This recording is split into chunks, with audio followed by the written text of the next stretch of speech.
Built to code, never built to keep you comfortable. Those are two different things. Most of us assume that if a house was built to code, it was built right. Code exists to protect us. That's the whole premise of having it. And that's mostly true. But code is a legal minimum set at a specific moment in time for a specific climate, balanced against cost and what the construction industry could reasonably deliver at scale. It's never been a measure of what it actually takes for a building to keep you comfortable. Physics doesn't negotiate. Heat moves from warm to cold, no matter what year your permit was pulled. Moisture finds a cold surface, no matter what the inspector signed off on. The building doesn't know what code cycle it was built under. It only knows the condition it's responding to right now. So when your house underperforms, cold floors, high energy bills, ice dams, a room that never feels right, it's not because something went wrong. It's because the gap between what your house was required to do and what it actually takes to keep you comfortable has been there since the day it was built. This isn't a story about bad builders or a broken system. Energy codes have been improving, in some states significantly, with stronger insulation requirements and real air sealing standards that didn't exist a generation ago. The field is catching up, but most of the houses we live in right now were built under an older code cycle, sometimes decades old, fully legal when built, but still behind in what it actually takes to keep you comfortable. Take the rim joist, the band around your house where the framing meets the foundation. For a long time, code didn't require that area to be air sealed. It just wasn't part of the minimum. So in a lot of existing homes, there's a continuous gap where conditioned air escapes and the floor above it never stays warm. We feel it as a cold floor near the exterior walls and never know why. It's not bad luck. It's a code requirement that didn't exist when the house was built. Or take ice dams. For years, the standard response was ventilation. Vent the attic, let it stay cold, problem solved. And ventilation matters. But ice dams are one of the clearest examples of why a building has multiple control layers, not just one. Heat moves into that attic through air leaks, gaps around the can lights, plumbing stacks, and it moves through framing itself as thermal bridging, conducting straight through studs, top plates, and headers, even when the air sealing is done completely. It moves straight through a field of insulation if there isn't enough R value to slow it down, regardless of how well the air sealing was done or the framing was detailed. Air sealing addresses one path. Continuous insulation breaks the thermal bridging. Adequate R value slows conduction through the field. Fix only one, and heat finds the path you didn't address. You can correct two control layers perfectly and still get ice dams because the building doesn't grade on partial credit. All of the control layers have to come together, or the one you ignored picks up the job the others were supposed to share. Take a look at paint. Have you ever seen a fresh paint job on an old house start to bubble within a year or two? It's not a bad paint job. That's physics. Moisture moving through the wall assembly that was trapped inside, or from behind cladding on a system that has nowhere to drain or dry, pushes against the paint film from behind until it loses adhesion. The paint wasn't the problem. It was the messenger.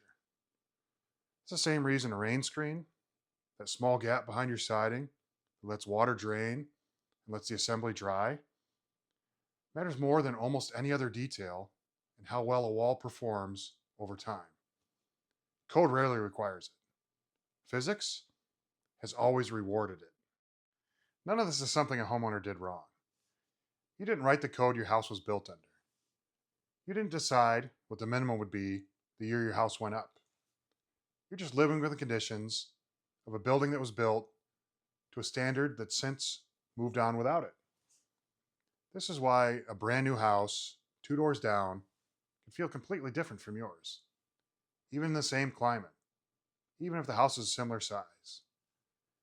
And it's not always better materials or a bigger budget. Sometimes it's simply that it was built to a newer code cycle, one that's actually closer to what it actually takes to keep you comfortable. Same physics, different starting point. So the question worth asking about any symptom in your house, the cold room, the high energy bill, the draft you can't locate, isn't just what's wrong, it's was this ever required to be right? And if the answer is no, it's not a flaw in your house. It's a gap between an old minimum and the conditions your house is actually operating in. And gaps like that are retrofittable.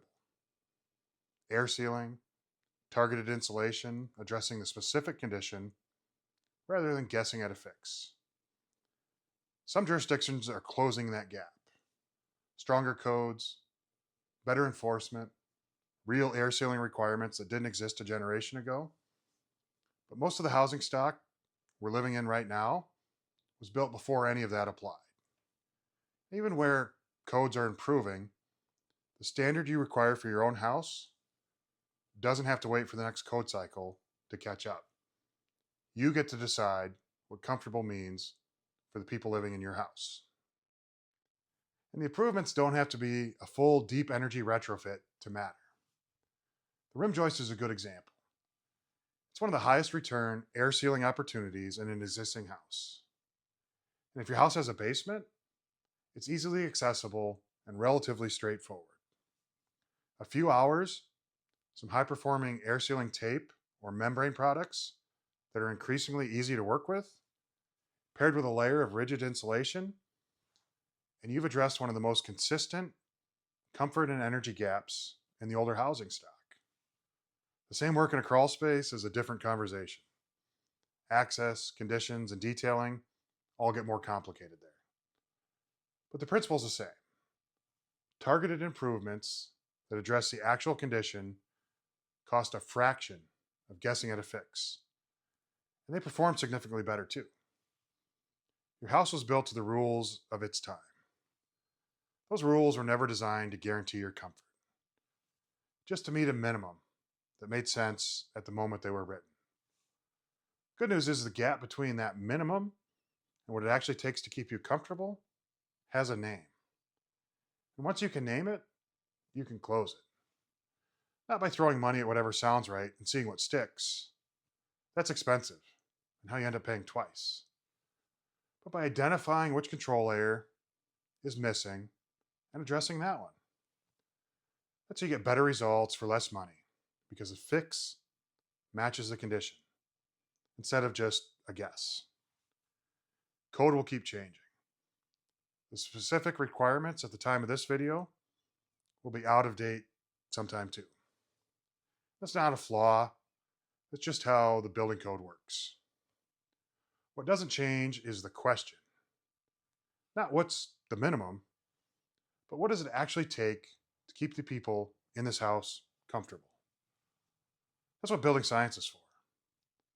That's what this channel is built around. If you want to think differently about your house, start here. If you want someone to help you work through what your specific house is actually responding to, that conversation is available too.